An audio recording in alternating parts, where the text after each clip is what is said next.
आपलं नाव सांगा. मी डॉक्टर प्रमोद पाथरीकर. आपल्या आज स्वामी रामानंद तीर्थ या इन्स्टिट्यूटमध्ये आपल्याकडे एक कार्यक्रम ठेवला होता जिओ फोरमतर्फे आयोजित, जे नवनियुक्त कनिष्ठ व वरिष्ठ भूवैज्ञानिक GSDAमध्ये नवीन जे जॉईन झाले MPSC परीक्षेत देऊन, आणि त्यांचा आज आम्ही सत्कार ठेवला होता. या कार्यक्रमासाठी अध्यक्ष म्हणून आमचे doctor Ashok Tejankar sir, doctor PS Kulkarni sir, तसंच साळवे सर, देशमुख मॅडम आणि आहेर सर हे या ठिकाणी उपस्थित होते. कार्यक्रमाचा उद्देश असा होता की कार्यक्रमामध्ये जे नवीन विद्यार्थी जे GSDAमध्ये पाणी या क्षेत्रामध्ये काम करणार आहे, तर अशा सर्व विद्यार्थ्यांना जे काही महत्त्वाच्या गोष्टी किंवा महत्त्वाचे जे काही पाण्याबद्दल मुद्दे होते ते या मान्यवरांनी या ठिकाणी त्यांना समजावून सांगितले, आणि ते आता पुढच्या भावी आयुष्यामध्ये जनतेची पाण्यासंदर्भात कशी सेवा करतात, कशी करावी, यासाठी त्यांनी काम करावे असे सरांनी सांगितले. तर यापुढचं आहेर सर त्याबद्दल थोडं व्यवस्थित सांगतील.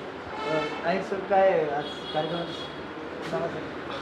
आज असोसिएशन ऑफ जिओलॉजिस्ट अँड हायड्रोजिओलॉजिस्ट अर्थात जिओ फोरमच्या माध्यमातून जे राज्य शासनाच्या सेवेमध्ये महाराष्ट्र लोकसेवा आयोगामार्फत स्पर्धा परीक्षेमधनं जे विद्यार्थी आलेले होते त्यांचा एक सत्कार ठेवलेला होता.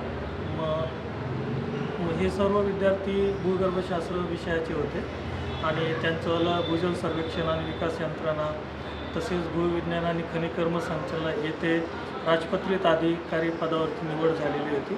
त्यामुळं जिओ फोरम ही त्या भूजलामध्ये काम करणारी संस्था आहे.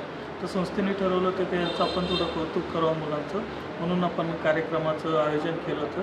त्या कार्यक्रमामध्ये विभागामधले जे निवृत्त रिटायर जे वरिष्ठ पदावरती लोक होते त्यांनाही बोलवण्यात आलेलं होतं. त्यांचा अनुभव त्यांनी ह्या नवीन जे नियुक्त अधिकारी होते त्यांच्याबरोबर शेअर केलेला होता. विचारांची जी आदानप्रदान इथे झालेली आहे. सर, किती विद्यार्थ्यांना सत्कार करण्यात आला? सर, एकूण आपल्याकडे 30 विद्यार्थी आलेले होते. 30 विद्यार्थ्यांचा सत्कार केलेला होता. भूविज्ञान आणि खनिकर्म संचालनालय तसेच भूजल सर्वेक्षण आणि विकास यंत्रणेमध्ये. सर, विद्यार्थ्यांना तुम्ही काय संदेश द्याल? त्याच्यामधनं की आपण आज एक सामाजिक जाण ठेवून आपण त्या क्षेत्रामध्ये काम करावं.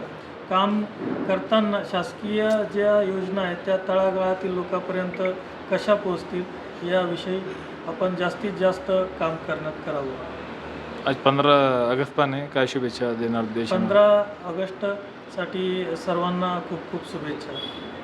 ओके. आपलं नाव सांगा. मी डॉक्टर कैलास आहेर.